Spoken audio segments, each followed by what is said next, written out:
Hey everyone out there, Sean Mulhern here. Wanted to take some time and shoot a video here and talk to you about a couple of the factors that indicate for me where I want to put my time and energy into building a business. It's called the 12 Success Factors. Very, very simple set of factors, each one I'll go through here. Really, what I want you to think about as we're going through this is what one or two of these would you be willing to get rid of and kick out and still be involved in building your business.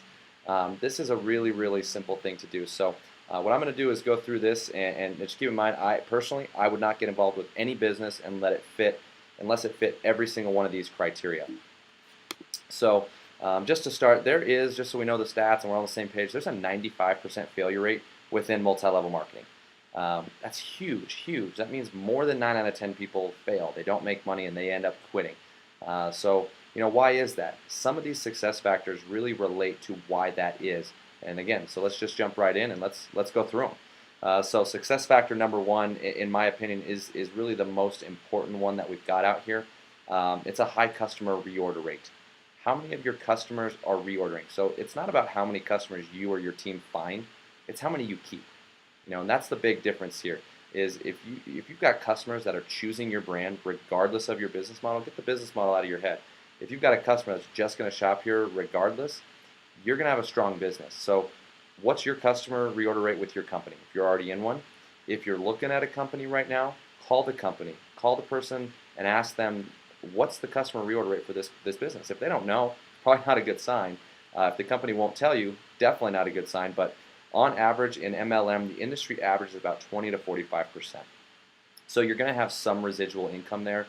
But let's be honest, if you're looking to earn a long-term residual income, if you want to work really hard for 5, 10, 15 years on a business that's going to pay you and promises to pay you, well, 20 or 45% customer reorder rates, that's not a whole lot of long-term residual income. That income is going to go down very, very quickly as soon as you step away.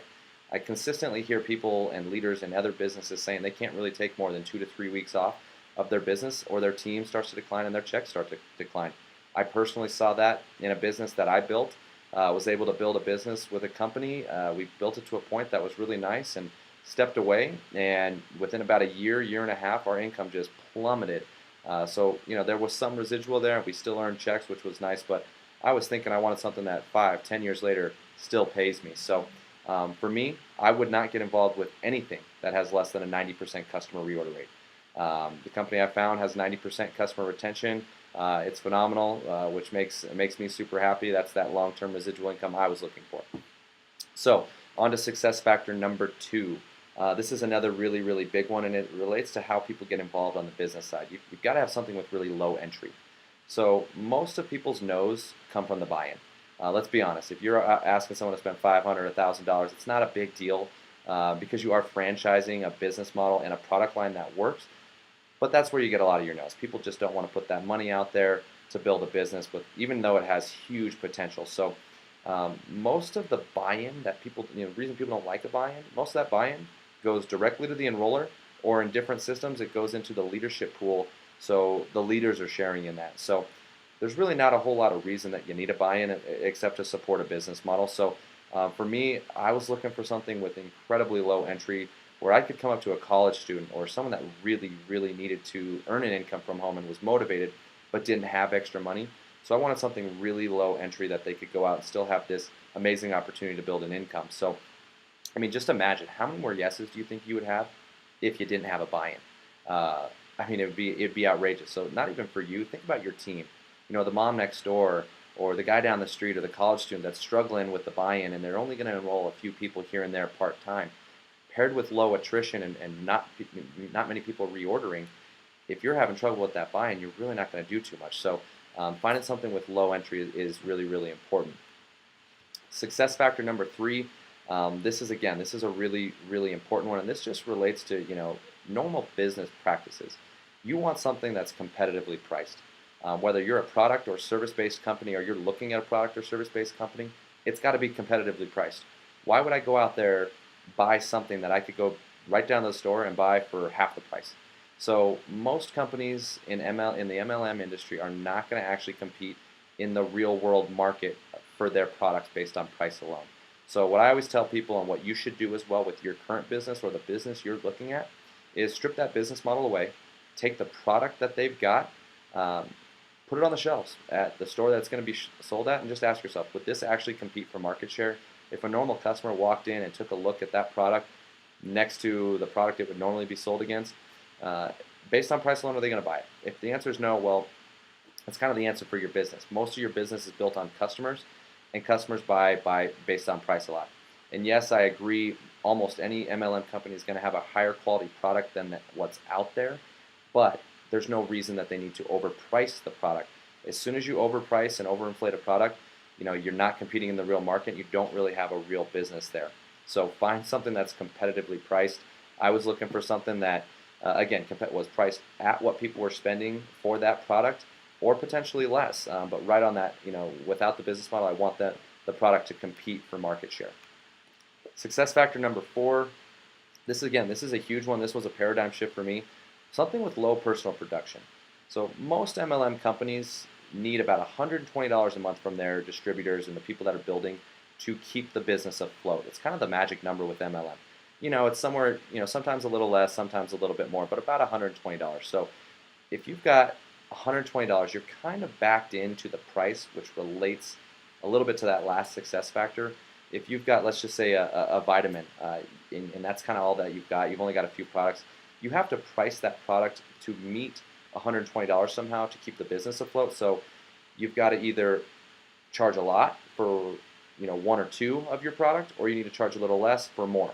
So MLM companies run into an issue where they've got to kind of balance. They don't want you ordering too much because you got a garage full of stuff, but they need you ordering enough that the $120 is there. So high production, it leads to a garage full of products.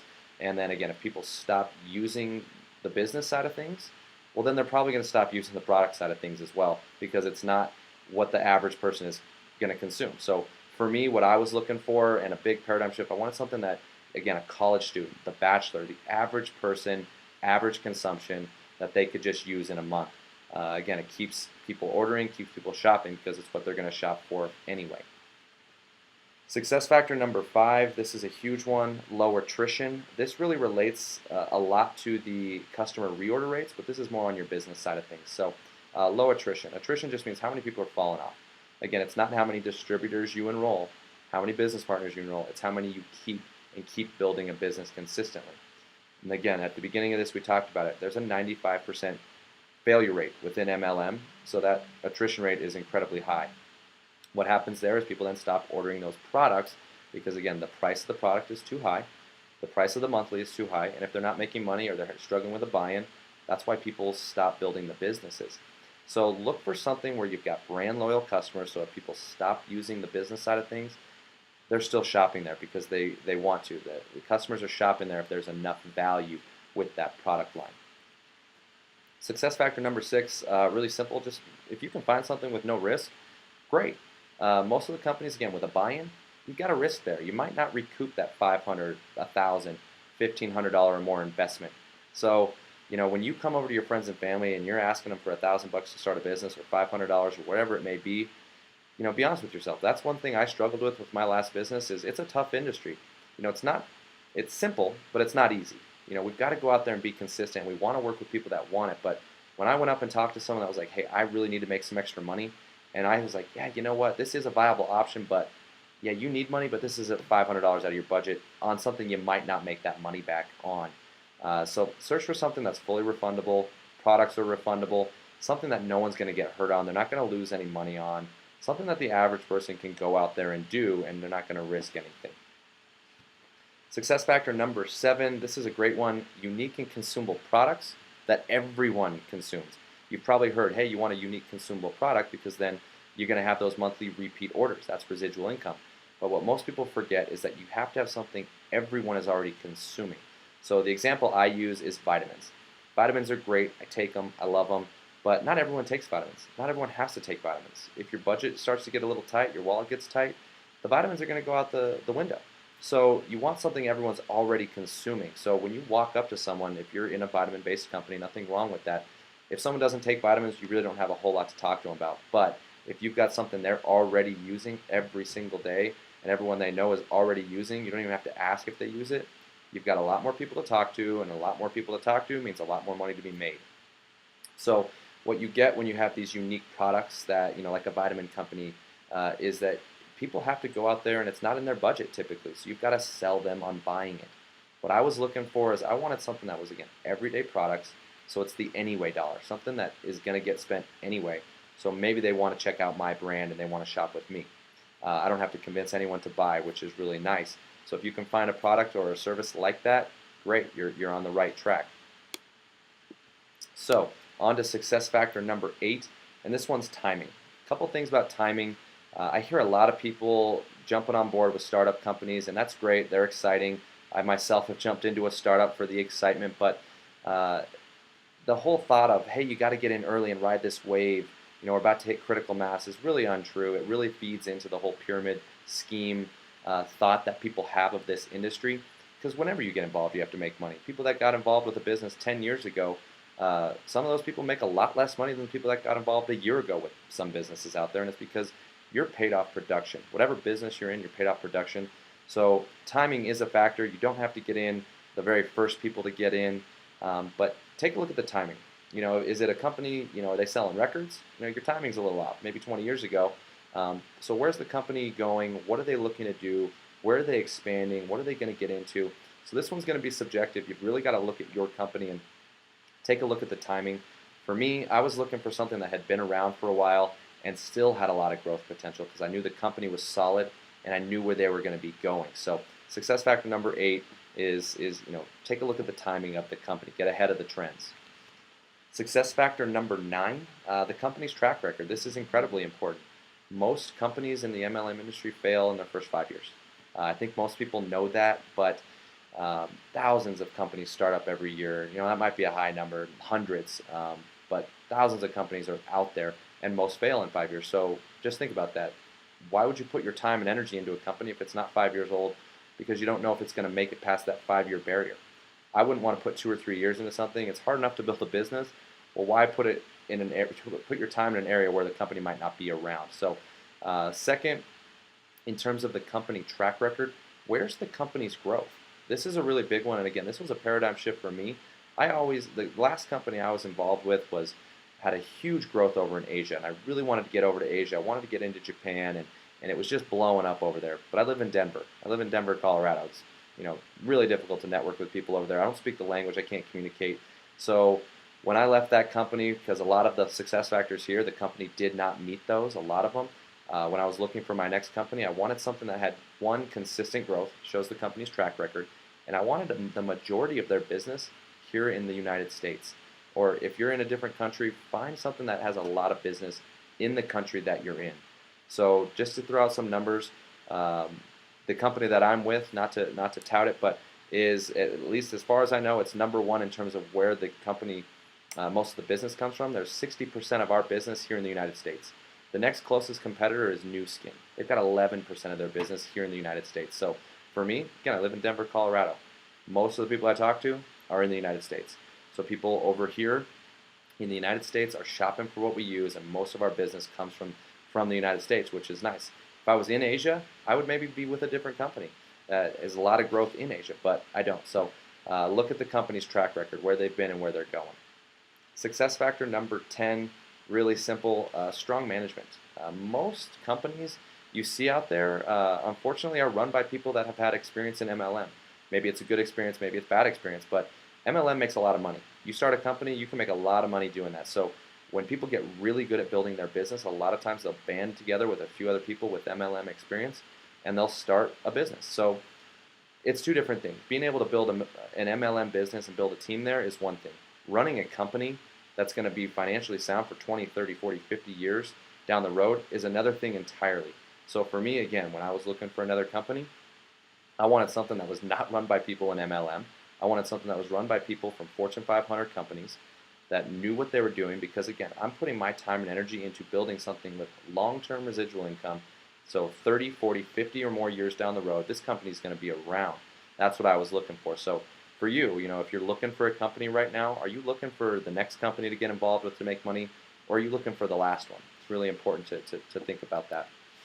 Success factor number 11, financially sound. Again, this a little bit relates to that last one, but how's the company doing? Again, right, we talked about most companies failing in the first 5 years. It's because they're upside down financially. So look for a company that's debt-free. If they're debt-free, they know what they're doing business-wise. If they're financially sound, they're going to be able to come out with new products. They're going to be able to pay you more. They're going to be expanding their business and constantly improving. So that's really, really important. And the last one, success factor number 12. It says here no breakaways. Basically what I mean by this is a lot of companies use little loopholes to not pay you. You've got to have a balance on your left to your right side to get paid.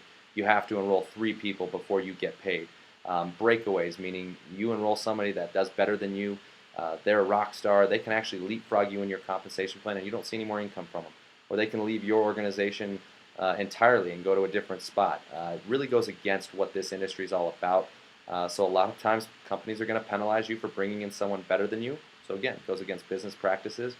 Most companies out there now are using some sort of a binary system or a hybrid. I came from a binary. Power of 2 is really exciting. However, in my opinion, it really goes against business practices. When you've got to have a balance, if you've got one runaway leg and you come across a rock star, in a real business, you want to put a rock star with a rock star to leverage that, the synergy, leveraging the training, but you have to go put them on your weak side or you're not going to get paid. So it goes against business practices, not something I would get involved with. And again, it's so hard to balance those things that you end up losing out on so many different things. So again, loopholes. So for me, I was looking for a compensation plan that the average person can do, no loopholes, and that I was going to get paid on the very first customer I bring in. You know, I wanted to go talk to my neighbor. If they referred one person, I want them getting a paycheck. I don't want them to have to go balance. I don't want them to have to meet all these different levels to get paid, any of that. So success factor number 12 is just no breakaways. So that's the success factors. Hopefully these helped you and maybe opened your eyes up to a little bit of a few other things to be looking at for your own company if you're involved with one, or if you're looking for a company. Hopefully these things gave you a few, a leg up to be able to analyze them and not just buy into all the hype out there. So if this helped you, please feel free to share this with anyone out there. Feel free to get in contact with me. Got my website, my Skype, and my phone number there. I do actually answer. It's right here, right next to me. So feel free. Give me a call. Would love to connect. Would love to hear about your business. If I can help you analyze the company and give you some of my background, I would love to. If you're interested in hearing the company that I found that fits all of these factors, feel free. Get in contact. Would love to hear from you. But appreciate you taking the time to review the 12 success factors. You have an awesome rest of your day.